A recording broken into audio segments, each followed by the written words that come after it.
Hi again, I'm Kana. You're watching Ready Steady Eat. Today I'm going to show you how to make bread pakoda. Bread pakoda is a very famous Indian appetizer and it goes very well with tea or coffee. It can be made from scratch with limited ingredients in your house.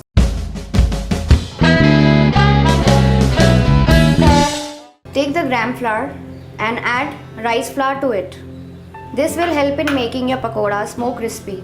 Now add salt, turmeric powder, red chili powder, pinch of baking soda, carom seeds and fresh coriander. Mix well. Now add water to make a batter. Don't make the batter very firm or very soft. Just make it smooth enough so that we can dip our bread into it. Now this is the right texture you want. Now take your bread slices and spread green chutney on one slice. You can also add tomato ketchup if you want, it depends on your taste. Now place a cheese slice over it. You can also put tomato sauce on this, but I am not using it because as it is I am going to serve it with tomato ketchup. Now place the other slice. Heat oil in a wok.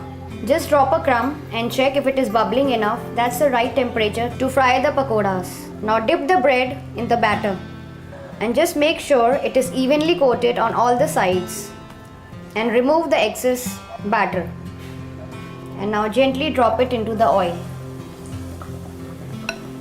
Don't let it brown too much, otherwise you will get a burnt taste. It's cooked enough.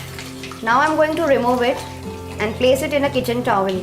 Now we'll do it with the other one the same way. Meanwhile, I'm going to cut this one into two halves. Doesn't this look lovely and yummy? My cheesy bread pakodas are ready to serve. You can serve it with sauce or any chutney of your choice. Don't forget to try it and do let me know how it turned out in the comment section below. Also hit the like button and do subscribe to Ready Steady Eat for more such yummy recipes. It's me Kana signing off. Bye bye.